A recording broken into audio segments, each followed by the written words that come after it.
आप सभी लोगों का एक बार मेरे इस YouTube चैनल पर स्वागत है।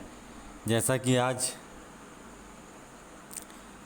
हम लोगों ने विभिन्न सेंटरों पर जाकर और मेरे खुद के अनुभव के आधार पर मैं BHU M A Sanskrit entrance exam का आज जो पेपर हुआ था उनके उच्च क्वेश्चनों को लाया हूँ और आगे भी जो क्वेश्चन छूट गए हैं उनको भी लाने का प्रयास करूँगा।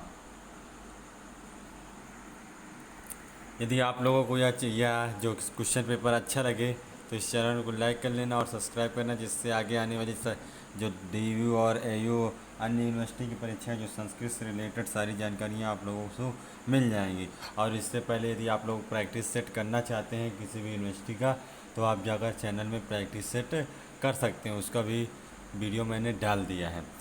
तो जो पहला क्वेश्चन है इसमें जो क्वेश्चन पूछे गए उन क्वेश्चनों का क्रम तो मुझे नहीं मालूम है, लेकिन उन क्वेश्चनों को पूरा करने का यहाँ पर प्रयास किया गया है। तो एक क्वेश्चन जो पहला क्वेश्चन मैंने लिखा है, पूछा था कि भवती भवती मतलब किस सूत्र से यहाँ पे डी प्रत्यय हुआ है, उगत से सूत्र से।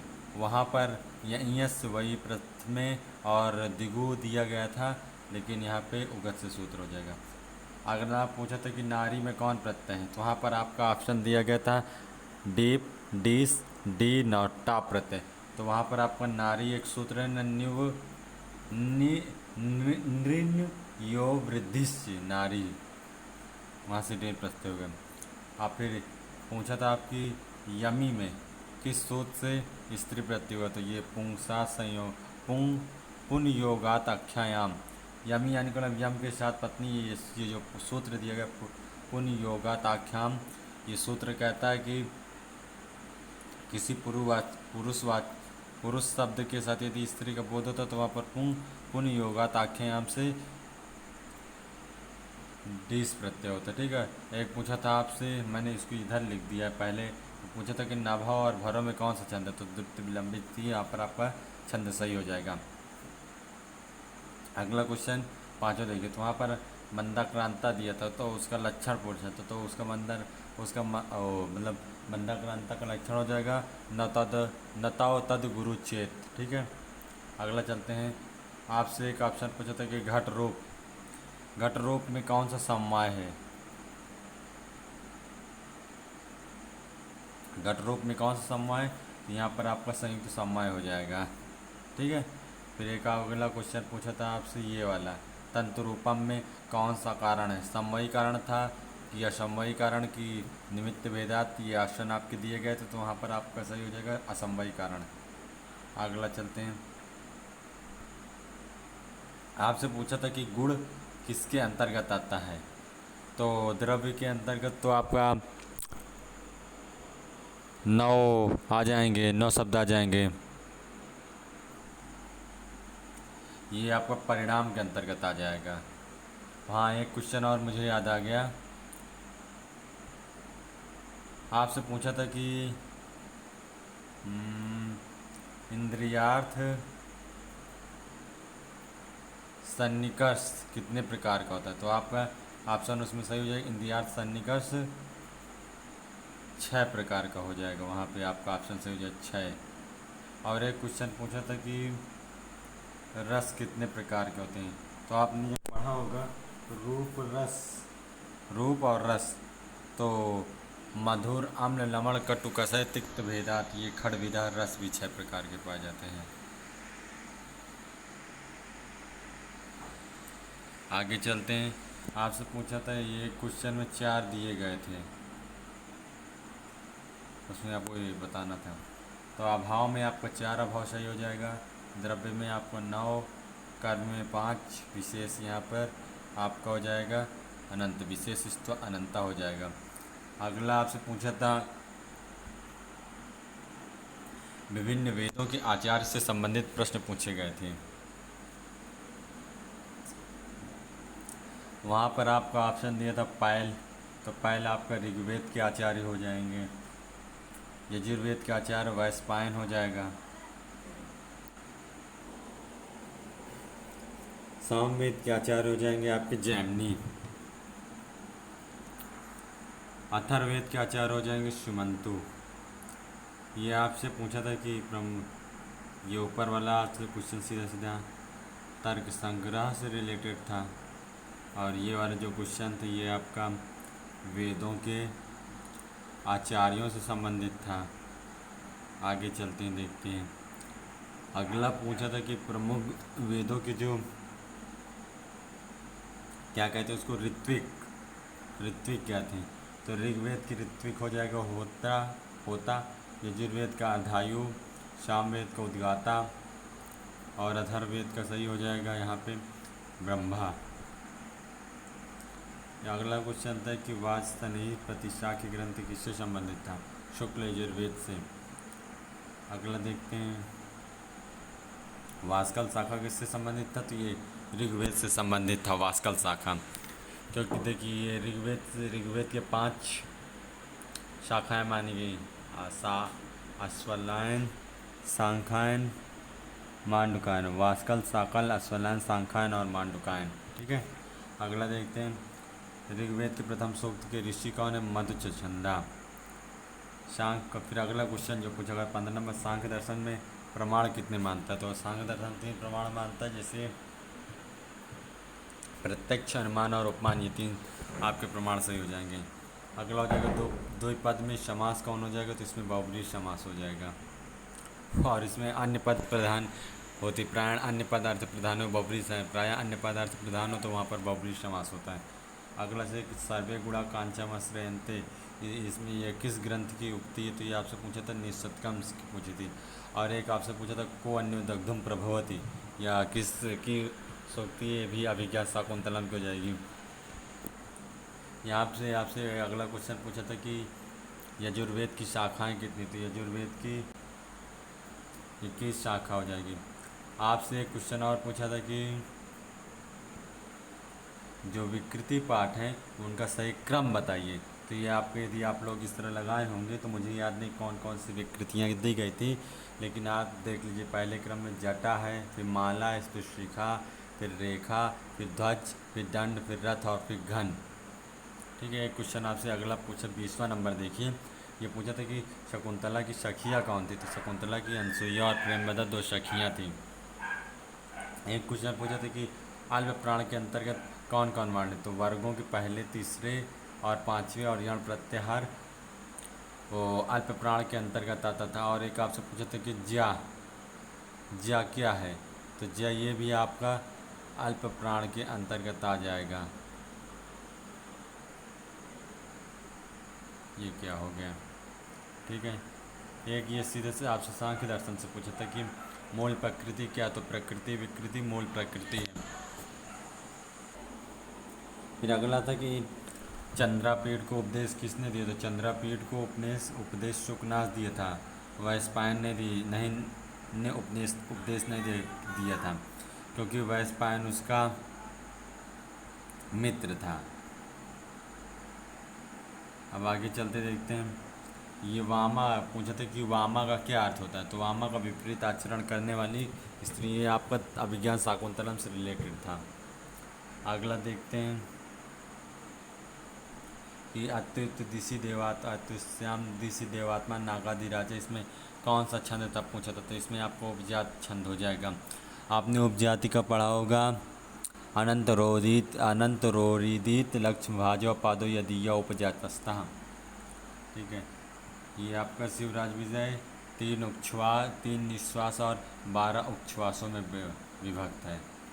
अगला चलते देखते आपसे अगला क्वेश्चन पूछा था आप लोगों से कि विभिन्न रस प्रधान महाकाव्य नाटक ग्रंथ ये पूछा था। तो रामायण करुण रस प्रधान हो गया, महाभारत शांत रस प्रधान हो जाएगा, शिशुपाल वध वीर रस प्रधान हो जाएगा, और नैषधि चरित श्रृंगार रस प्रधान हो जाएगा। और एक क्वेश्चन पूछा था कि नल और दमयंती की कथा का वर्णन कहाँ। तो ये आपका नैषधि चरित हो जाएगा। खत्म आएगा। आत्पात किसकी उपाधि भारवी की। अगला क्वेश्चन था कि अभिज्ञान शाकुंतलम में कितने अंक थे। तो अभिज्ञान शाकुंतलम में 7 अंक थे। और एक क्वेश्चन पूछा था कि कुमार संभव में कितने अंक थे, तो 17।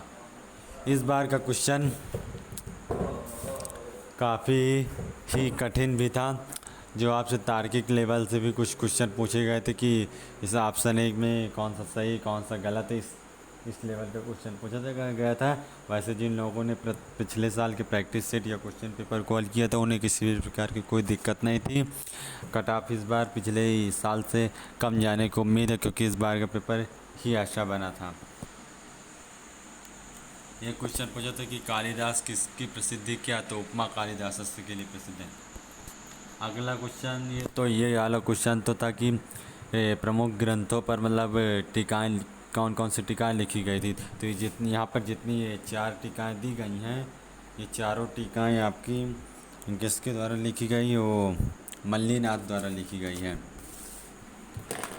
तो यहाँ पर किरातार्जुनीय पर मल्लीनाथ द्वारा घंटापथ टीका लिखी गई है। शिशुपाल पद जीवातु टीका लिखी गई। नैषधि चरित पर सरोडाकासा लिखी गई। रघुवंश पर संजीवनी टीका लिखी गई है। और एक क्वेश्चन पूछा था आपसे कि अक्षोत सरोवर का वर्णन का, तो अक्षोत सरोवर का वर्णन कादम्बरी में है। फिर अगला क्वेश्चन देखते हैं। निशतकम मंगलाचरण में छंद कौन सा छंद, तो यहाँ पर आपका अनुष्टुप छंद सही हो जाएगा।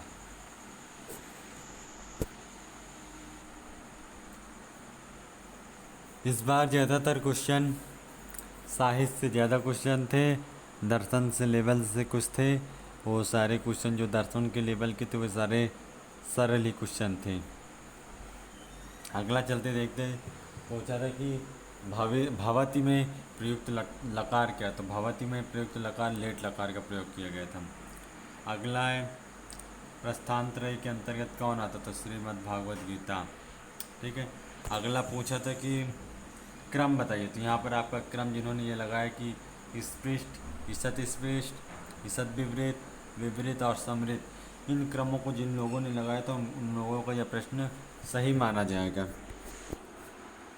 आपको स्पृष्ट के अंतर्गत स्पर्श वर्ण आ जाते हैं और ईसत स्पृष्ट के अंतर्गत आपका यण प्रत्याहार आ जाएगा।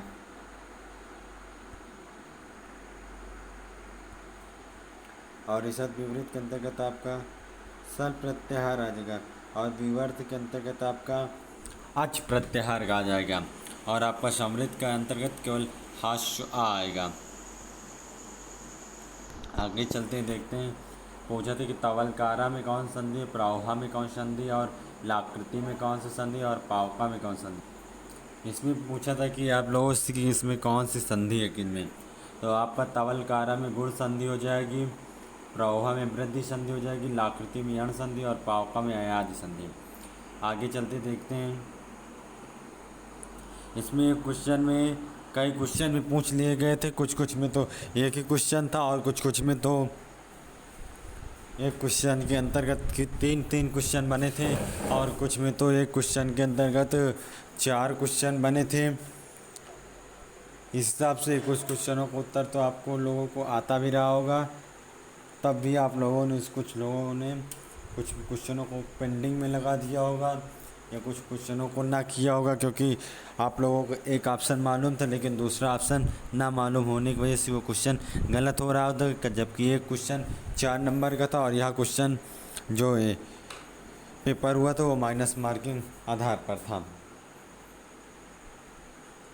अगला चलते हैं जो कि 40 नंबर है। यहाँ पे पूछा गया है कि जानकी हरणम के लेखक कौन है और हरिविजयम के लेखक कौन है, तो यहाँ पर आपका ऑप्शन सही हो जाएगा। जानकी हरणम के कुमार दास हो जाएंगे और हरिविजयम के रत्नाकर हो जाएंगे। अगला क्वेश्चन जो पूछा था कि विभिन्न जो ये रचनाएं दी गई हैं इनकी क्या क्या हैं ये, तो जो विक्रमोर्वशीयम थी यहाँ पे दिया गया था विक्रमोर्वशीयम कादम्बरी और अभिज्ञान शकुंतलम। एक जो रचना थी वो रचना मुझे याद नहीं आ रही थी, यदि मुझे वो रचनाएं याद आ जाएगी तो मैं दोबारा वीडियो बनाकर डाल दूँगा। यदि इसमें से कुछ क्वेश्चन जो छूट रहे हैं यदि आप लोगों को पता हो तो आप कमेंट बॉक्स पर उन क्वेश्चनों के उत्तर उन क्वेश्चनों को ज़रूर बताएं, मैं उनका आंसर बताने की कोशिश ज़रूर करूँगा ताकि आप लोगों को का भ्रम दूर हो सके और आप आगे आने वाली परीक्षाओं में अच्छा नंबर प्राप्त करके जिस भी यूनिवर्सिटी में आप एडमिशन लेना चाहते हैं वहाँ अच्छे नंबर प्राप्त कर सके। ठीक है। विक्रमोर्वशीयम क्या था? टोटक। कादम्बरी क्या थी? कथा। अभिज्ञान शाकुंतलम क्या था? नाटक। अगला चलते, ठीक है, देखते हैं कि विवेक भ्रष्टा नाम भवति विनुपाता सतमुखा किसमें की? भर्तहरि द्वारा ये है। उच्छिष्ट का वर्णन कहाँ पर है? तो उच्छिष्ट का वर्णन आपको अथर्ववेद में मिल जाएगा।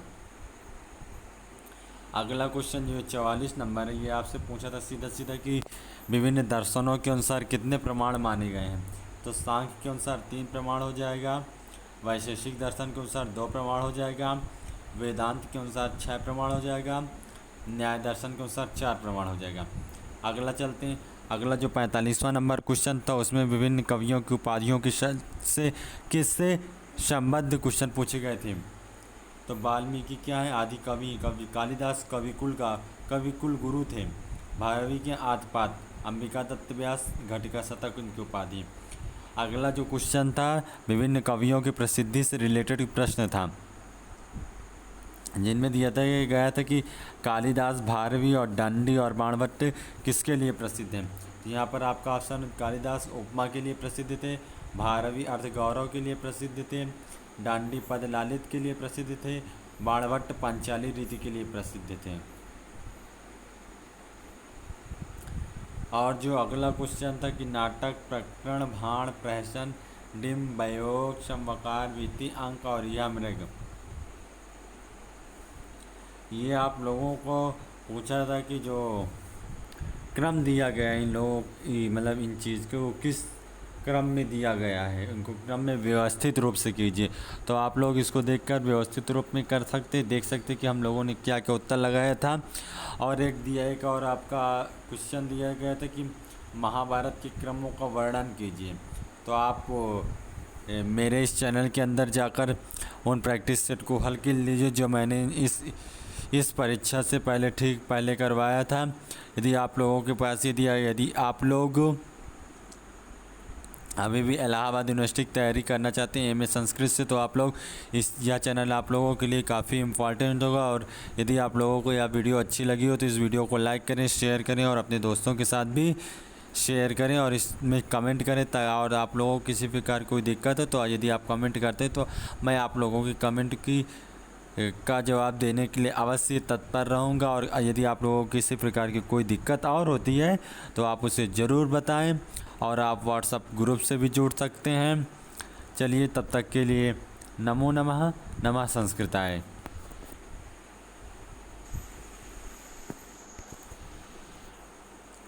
पूर्वर्षी और पूर्वा संवाद का ऋग्वेद के 10वें मंडल में रहता।